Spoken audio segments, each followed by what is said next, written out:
विद्यार्थियों, आप सभी का एक बार पुनः हमारे आरएनटी एजुकेशन बोर्ड वा यूट्यूब ऑनलाइन क्लास में स्वागत। साथियों, आज हम पढ़ेंगे मानव के अंदर पाचन ग्रंथियों के बारे में। इससे पहले वाले वीडियो में अपन ने पढ़ा था पाचन तंत्र के बारे में, और आज पढ़ते हैं अपन पाचन ग्रंथियों के बारे में कि मानव शरीर के अंदर ऐसी कौन कौन सी ग्रंथियां पाई जाती है जो भोजन के पाचन में सहायक है। तो इसके बारे में डिटेल से अध्ययन करते हैं। पहले थोड़ी सी परिभाषा की बात करते हैं कि पाचन ग्रंथियां किसे कहते हैं। तो अगर मैं परिभाषा की बात करूं तो उसकी परिभाषा है ऐसी ग्रंथियां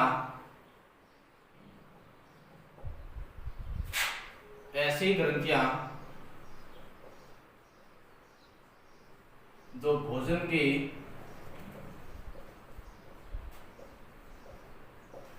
पाचन में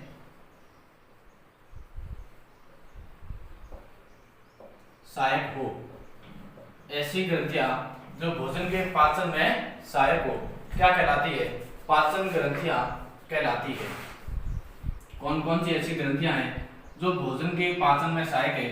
तो सबसे पहली ग्रंथि है वो अपने मुख के अंदर है, और वो है अपनी लार ग्रंथि। दूसरी है अपनी यकृत ग्रंथि, और अगली है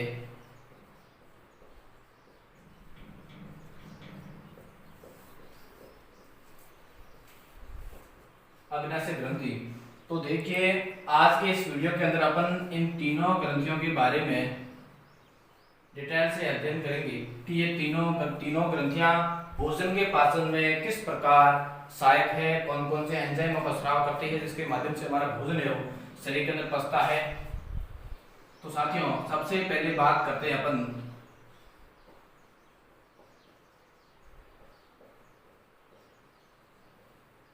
लार ग्रंथि के बारे में।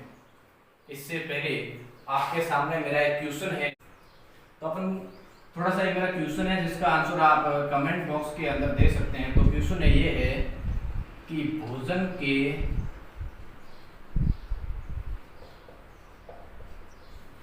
पाचन की शुरुआत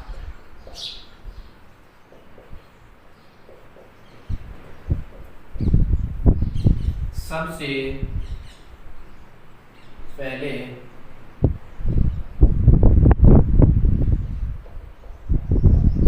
किस अंग में होती है?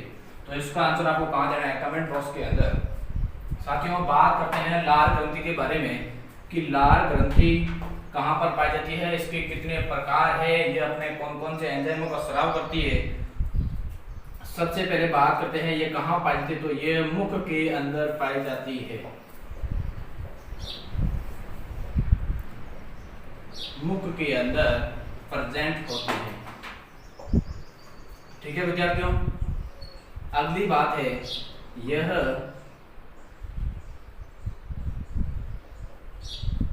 लार के रूप में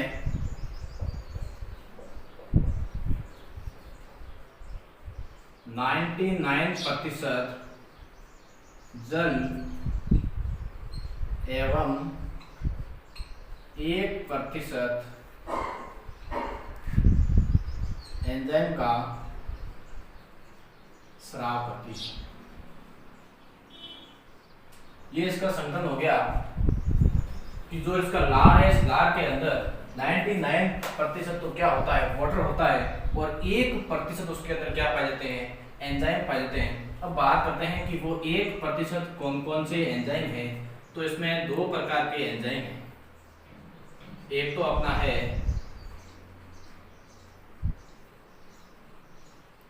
टॉयलिन एंजाइम। तो बात करते हैं टॉयलिन एंजाइम के बारे में कि टॉयलिन एंजाइम क्या कार्य करता है। तो टॉयलिन एंजाइम का कार्य है मुख के अंदर स्टार्च का पाचन करना। मैंने पहले वाले वीडियो के अंदर भी बताया था कि मुख के अंदर स्टार्च का 30% पाचन होता है। कितने प्रतिशत पाचन होता है? 30% पाचन होता है। तो यह टालिन एंजाइम इस स्टार्च को माल्टोज में बदलता है। किसके अंदर परिवर्तित करता है? माल्टोज के अंदर परिवर्तित करता है। यह कार्य है स्टालिन एंजाइम का। दूसरा अपना एंजाइम है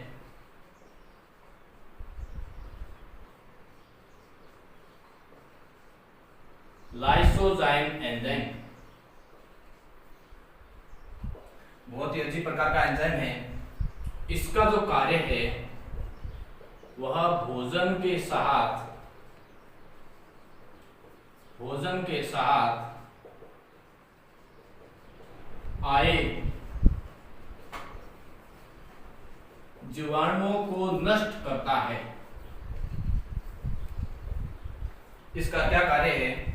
भोजन के साथ कोई भी अगर जीवाणु मुंह के अंदर प्रवेश कर गया है तो उसको नष्ट कौन करता है?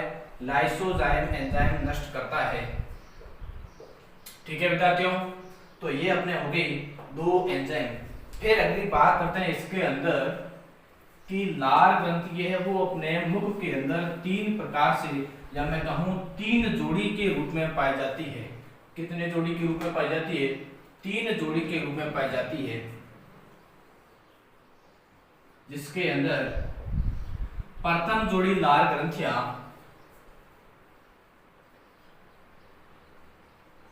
प्रथम जोड़ी लार ग्रंथियां जीवा के दोनों ओर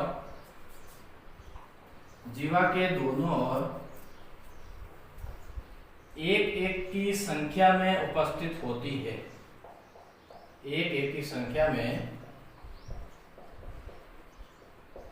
उपस्थित होती है, जिसे अपन क्या कहते हैं? जिसे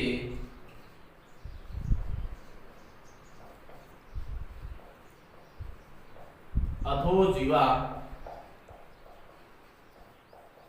ग्रंथि कहते हैं। मैंने बताया अपने मुख के अंदर तीन जोड़ी लार ग्रंथियां पाई जाती है, जिसके अंदर प्रथम जोड़ी लार ग्रंथियां जीवा के दोनों ओर एक एक की संख्या में उपस्थित होती है, जिसे अपन अधोजीवा ग्रंथि कहते हैं।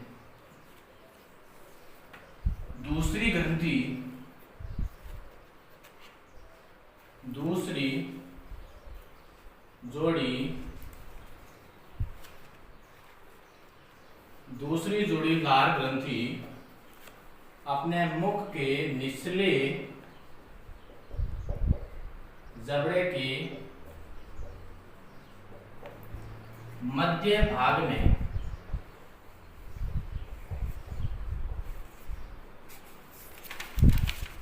मैग्जिला, ये मैग्जिला एक प्रकार की अस्थि है, तो मैग्जिला अस्थि की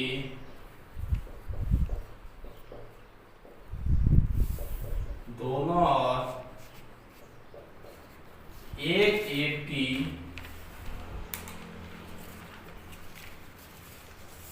संख्या में उपस्थित होती है। दूसरी ग्रंथि कहां पर पाई जाती है? जो मैग्जिला अस्थि है, उस मैग्जिला अस्थि के दोनों ओर एक एक की संख्या में उपस्थित होती है, जिसे अपन क्या कहते हैं?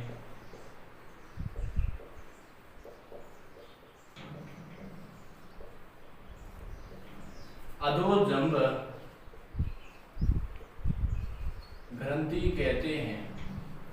ठीक है विद्यार्थियों, ये दो जोड़ी अपनी हुई पूरी।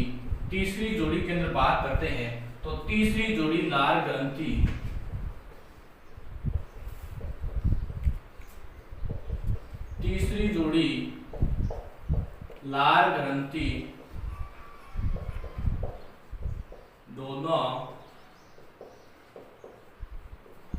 दोनों कानों के नीचे की ओर या दोनों कानों के निचले भाग में वही एक एक की संख्या में उपस्थित होती है जिसे अपन क्या कहते हैं, कर्ण पूर्व ग्रंथि या फिर इसे पैरोटिड ग्रंथि कहते हैं। तो तीसरी जोड़ी लाल ग्रंथि दोनों कानों के नीचे की ओर एक एक की संख्या में उपस्थित होती है जिसे अपन कर्ण पूर्व ग्रंथि कहते हैं। तो ये तो होगी अपने शरीर के अंदर मुख के अंदर पाई जाने वाली पाचन ग्रंथि लार के बारे में डिटेल्स इसकी प्रक्रिया होगी। अगली ग्रंथि है अपनी यकृत ग्रंथि और अपन यकृत ग्रंथि के बारे में बात करते हैं। अगला अपनी लार ग्रंथि है, हाँ अगली अपनी है वो है यकृत ग्रंथि जिसे अपन लीवर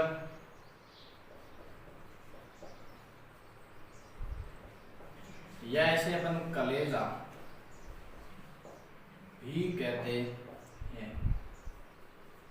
तो बात करते हैं यकृत ग्रंथि के बारे में। सुनिए विद्यार्थियों, यह ग्रंथि शरीर की सबसे बड़ी ग्रंथि है। यह ग्रंथि बॉडी की सबसे बड़ी ग्रंथि है।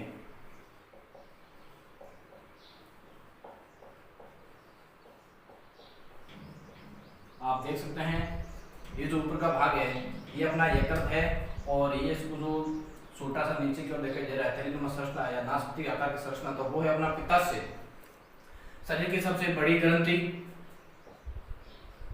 अब बड़ी है तो इसका कुछ न कुछ वजन भी होगा जिसका वजन 1.5 से 2 kg होता है। इसका वजन है वो 1.5 से 2 kg होता है। अगली बात विद्यार्थियों, यह ग्रंथि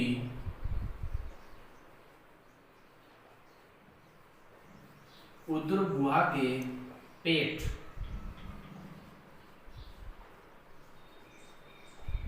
ऊपरी भाग में दाहिने और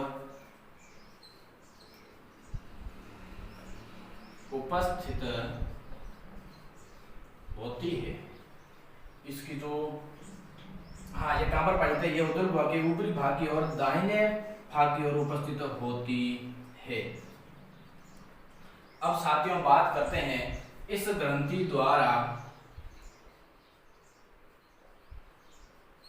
वैसे तो यकृत के बहुत ही अधिक कार्य है और ये अपने शरीर के लिए भी बहुत ही अधिक इंपॉर्टेंट ग्रंथि है। इस ग्रंथि के द्वारा पित्तरस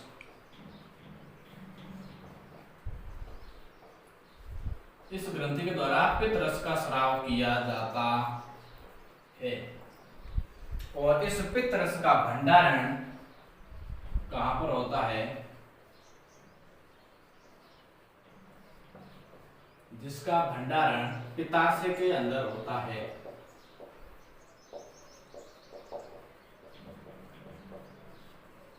यह अपना पित्ताशय, इस यकृत ग्रंथि के द्वारा जो पित्तरस का स्राव किया जाता है वह पित्तरस पित्तवाहिनी के माध्यम से इस पित्ताशय के अंदर एकत्रित होता है। साथियों बात करें इस पित्तरस के द्वारा, तो पित्तरस के अंदर क्या होता है, पित्तरस के में कोई विशिष्ट प्रकार के एंजाइम नहीं पाए जाते हैं। इस पित्तरस के अंदर विशिष्ट प्रकार के कोई एंजाइम नहीं पाए जाते हैं। यह इसमें पित्त वर्णक व जल पाया जाता है।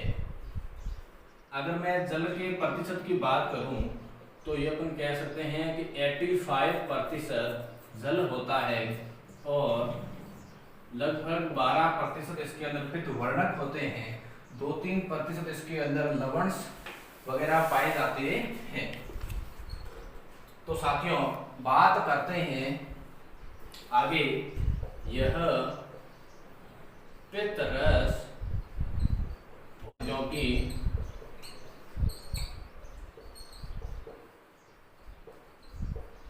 भोजन को क्षारीय माध्यम प्रदान करता है।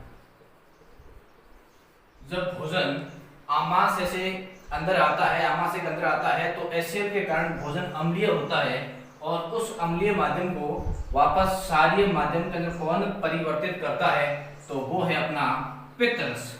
तो पित्त रस भोजन को क्षारीय माध्यम प्रदान करता है। फिर साथियों बात करते हैं इस पित्त रस के अंदर कौन कौन से वर्णक पाए जाते हैं। तो पित्त रस के अंदर वर्णक है, एक तो बिलवर्णिक और दूसरा वर्णक है बिलरुबिन वर्णक। ये दो वर्णक इस पित्त रस के अंदर पाए जाते हैं। आगे सुनिए, अगर इन दोनों वर्णकों की मात्रा शरीर के अंदर ज्यादा हो गई है, इन वर्णकों की मात्रा रुधिर में ज्यादा होने पर एक रोग होता है और उस रोग का नाम है पीलिया। कौन सा रोग है? पीलिया रोग होता है। इन दोनों वर्णकों की अगर शरीर के अंदर मात्रा ज्यादा होगी, किसी कारणवश यकृत है वो इन दोनों वर्णकों को एक्सेप्ट नहीं करता है, जिसके कारण इनकी मात्रा रुधिर के अंदर बढ़ जाती है, जिसके अंदर व्यक्ति को पीलिया रोग हो जाता है। और इस पीलिया रोग के अंदर कौन कौन से अंग प्रभावित होते हैं? जिसके अंदर यकृत है वो सर्वाधिक प्रभावित होने वाला अंग है। सर्वाधिक प्रभावित कौन होता है पीलिया रोग के अंतर्गत? यकृत। और इसके साथ में त्वचा है,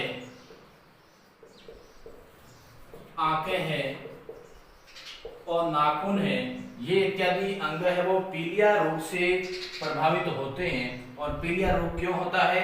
अगर शरीर के अंदर बिलवर्णिक और बिलरुबिन वर्णकों की मात्रा बढ़ गई है तो अपन को पीलिया रोग होगा। ये तो होगी साथियों पित्त रस के बारे में। अब बात करते हैं और इसके अलावा यकृत के क्या क्या कार्य है। यकृत है वो बहुत ही इंपॉर्टेंट है, बहुत। अब देखना आगे ये शरीर के अंदर कौन कौन सी प्रक्रिया को अंजाम देता है, कौन कौन सी घटनाओं को अंजाम देता है।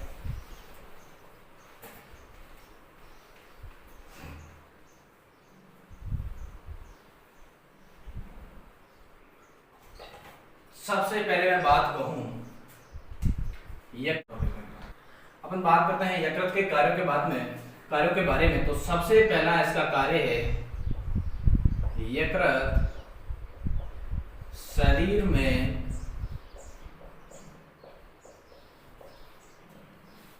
ग्लूकोज की मात्रा का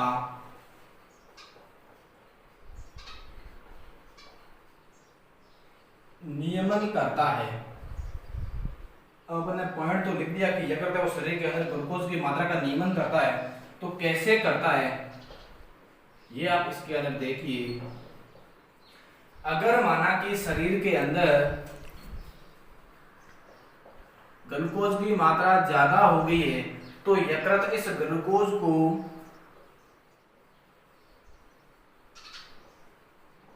ग्लाइकोजन में बदल देता है। क्या किया इसने? अगर शरीर के अंदर या रुधिर के अंदर ग्लूकोज की मात्रा ज्यादा हो गई है तो इस ग्लूकोज को यकृत है, लीवर है, वो इस ग्लाइकोजन में बदल देता है। अगला देखिए साथियों, अगर शरीर के अंदर ग्लूकोज की कमी हो गई है, क्या हो गई है? शरीर के अंदर ग्लूकोज की कमी हो गई है तो यकृत वापस इस ग्लाइकोजन को किसमें तोड़ देता है? ग्लूकोज में बदल देता है। अब नियमन किया कि नहीं किया, अगर ग्लूकोज ज्यादा हो गया तो ग्लाइकोज में बदल दिया, अगर ग्लूकोज की मात्रा कमी होगी तो इस ग्लाइकोजन को ग्लूकोज में परिवर्तित कर दिया। अगली बात है, यह यकृत प्रोटीन की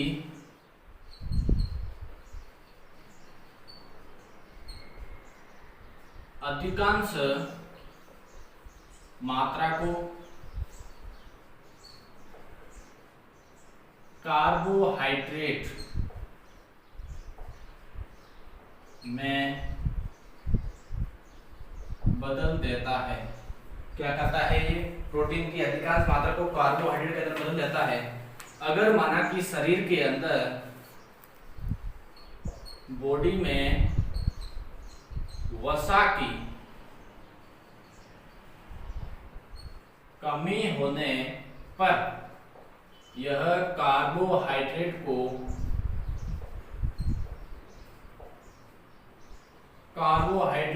वसा में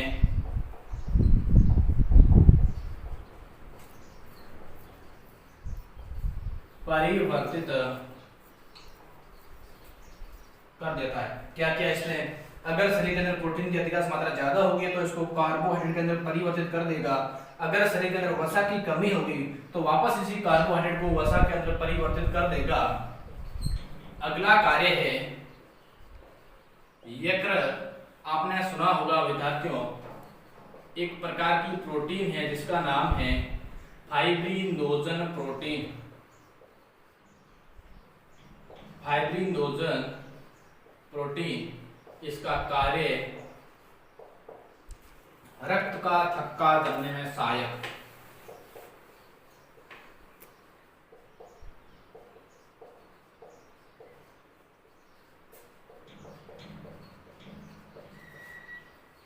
फाइब्रिनोजन प्रोटीन जिसका कार्य है रक्त का थक्का जमने में सहायक। और इस प्रोटीन का निर्माण कौन करता है? इस प्रोटीन का निर्माण यकृत करता है, लीवर करता है। एक और प्रोटीन है जिसका नाम है हिपेरिन प्रोटीन। अब देखिए यह प्रोटीन क्या कार्य करती है। यह प्रोटीन शरीर के अंदर, बहुत ध्यान से सुनना, शरीर के अंदर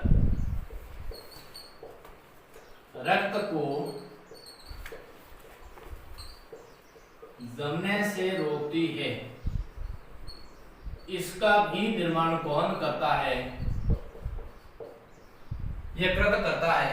इस हिपेरिन प्रोटीन का निर्माण कौन करता है? यकृत करता है। इस फाइब्रिनोजन प्रोटीन का निर्माण कौन करता है? यकृत करता है। विद्यार्थियों, अगली बात है, अगर किसी भी व्यक्ति को जहर देके मार दिया गया हो और उस जहर देके मारे गए व्यक्ति की पहचान करने के अंदर या जहर देकर मारे गए व्यक्ति, मारे गए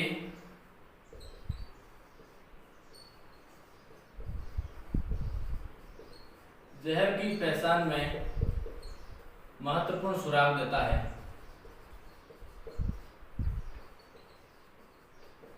इसका मतलब यह है, अगर आपने व्यक्ति को जहर देकर मार दिया गया है तो उस जहर का पता कहां से चलेगा? उस जहर का पता व्यक्ति के यकृत को चेक करने पर मालूम हो जाएगा। तो ये साथियों, ये तो होगी अपने यकृत ग्रंथि के बारे में। शरीर की सबसे बड़ी ग्रंथि, ये इतने सारे कार्य करती है शरीर के अंदर। अगली जो ग्रंथि है वो ग्रंथि है अग्नाशय ग्रंथि। बहुत इंपॉर्टेंट ग्रंथि है। बात करते हैं थोड़ी सी इसके बारे में। ध्यान दीजिए मित्रों, यह ग्रंथि शरीर की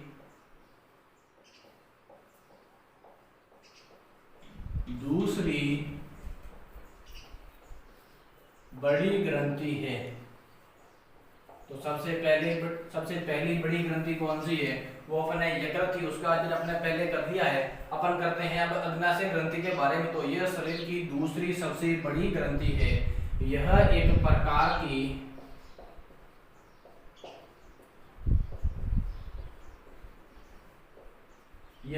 प्रकार की मिश्रित ग्रंथि है साथियों। मिश्रित ग्रंथि, बात करते हैं मिश्रित ग्रंथि क्या होती है।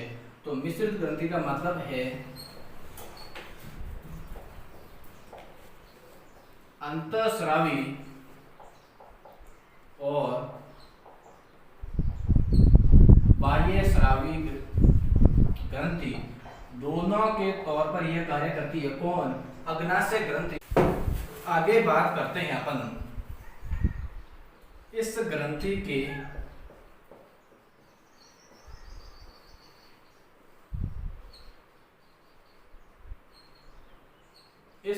के एक भाग को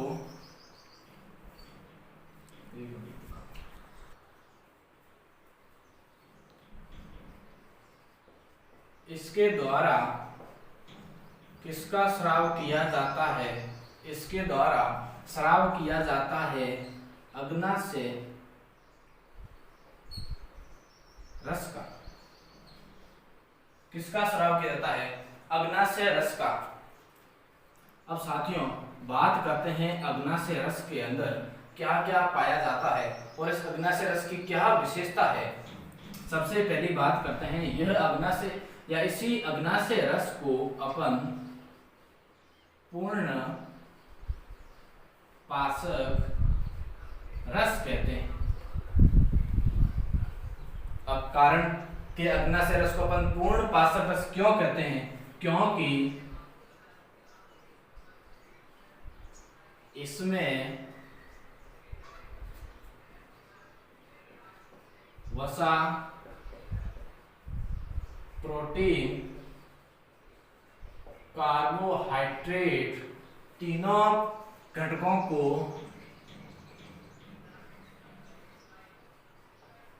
पचाने की क्षमता होती है। कारण समझ में आ गया? क्योंकि इस रस के अंदर वसा है, प्रोटीन है, कार्बोहाइड्रेट है, जो भोजन के सबसे जटिल घटक है, इनको भी पचाने की क्षमता होती है इस अग्नाशय रस के अंदर। इसीलिए इसको अपन पूर्ण पाचक रस कहते हैं। बात करते हैं इसके अंदर कौन कौन से रस पाए जाते हैं या कौन कौन से एंजाइम पाए जाते हैं। तो इसके अंदर लगभग 5 प्रकार के एंजाइम, जिसका मैं अभी नाम आपके सामने लिख रहा हूं। लाइपेज एंजाइम है, माल्टोज है,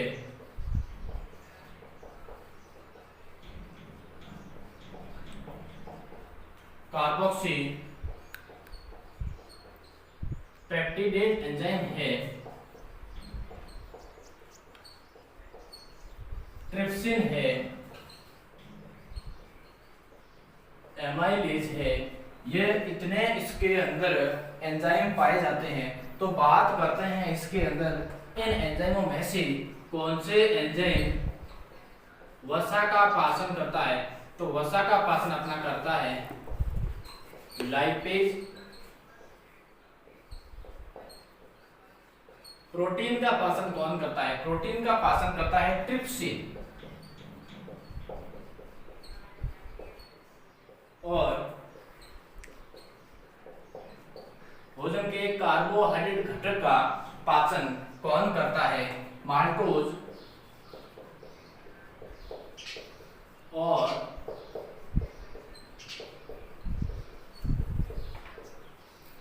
एमाइलेज दोनों एंजाइम तो किसका पाचन करते हैं? कार्बोहाइड्रेट का पाचन करते हैं। तो विद्यार्थियों अपन इस प्रकार से कह सकते हैं कि जो अग्नाशय रस है वो एक प्रकार का पूर्ण पाचक रस है।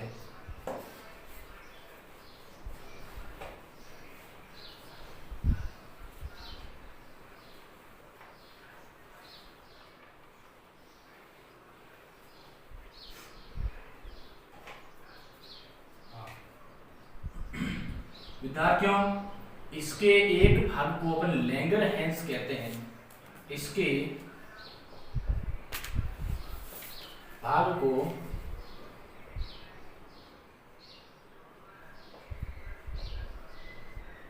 लैंगरहैंस की द्वीपिका कहते हैं। इसे इसलिए कहते हैं क्योंकि इस लैंगरहैंस द्वीपिका की खोज एक लैंगरहैंस नामक चिकित्सा शास्त्री ने की थी, इसलिए अपन इसको लैंगरहैंस कहते हैं। इस लैंगरहैंस के अंदर तीन प्रकार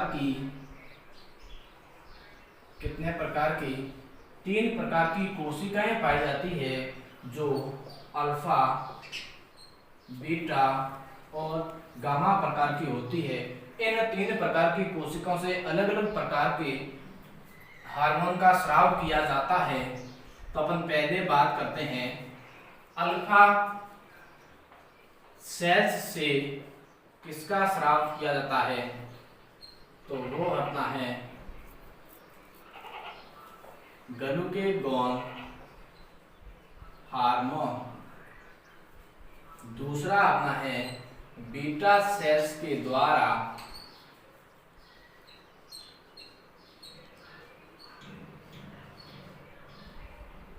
इंसुलिन हार्मोन का स्राव किया जाता है। और साथियों तीसरी कोशिका है गामा कोशिका। इस कोशिका के द्वारा सोमेटोस्टेटिन हार्मोन का स्राव किया जाता है। और इन तीनों हार्मोन का शरीर के अंदर अलग अलग कार्य है। अगर मैं बात करूं इस ग्लूकेगॉन हार्मोन के बारे में, अपन पहले बात करते हैं इंसुलिन के बारे में, फिर आपको समझ में आ जाएगा क्योंकि इसका उल्टा ही यही है। अब देखिए विद्यार्थियों, इंसुलिन हार्मोन क्या करता है। इंसुलिन हार्मोन शरीर के अंदर शरीर में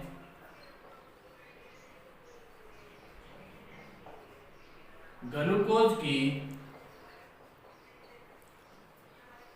मात्रा को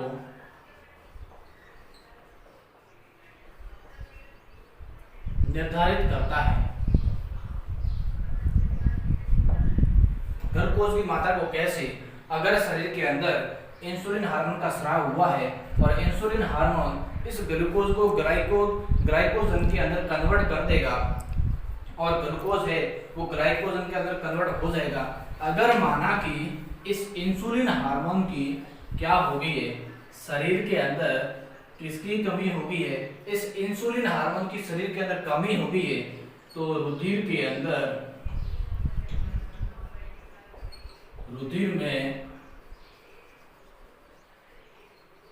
ग्लूकोज की मात्रा बढ़ जाएगी और जिसके कारण अपन को एक रोग होता है, उस रोग को अपन कहते हैं शुगर, या इसको अपन कहते हैं मधुमेह, या इसको अपन कहते हैं डायबिटीज रोग। तो इसका एक ही कारण है कि शरीर के अंदर ग्लूकोज की मात्रा में वृद्धि या ग्लूकोज की मात्रा शरीर के अंदर बढ़ना ही क्या है, अपना शुगर, मधुमेह, डायबिटीज है। अगर साथियों ये ग्लूकेगॉन हार्मोन क्या करता है, ये ग्लूकेगॉन हार्मोन वापस शरीर के अंदर ग्लूकोज की कमी होने पर ग्लाइकोजन से वापस ग्लूकोज बनने की प्रक्रिया को निर्धारित करता है।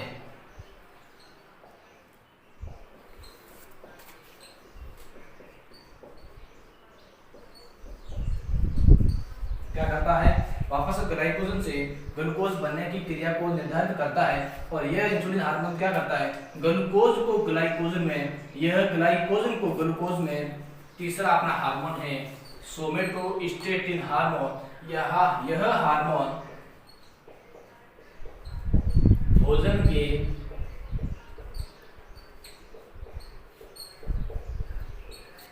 स्वांगीकरण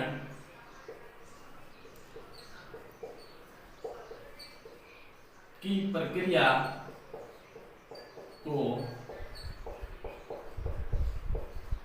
नियंत्रित करता है। इसका क्या कार्य है? भोजन के अंदर जो स्वांगीकरण की प्रक्रिया है पाचन के पश्चात, उसको नियंत्रित करता है। तो साथियों, आज अपन ने पढ़ा पाचन ग्रंथियों के बारे में। थैंक्स।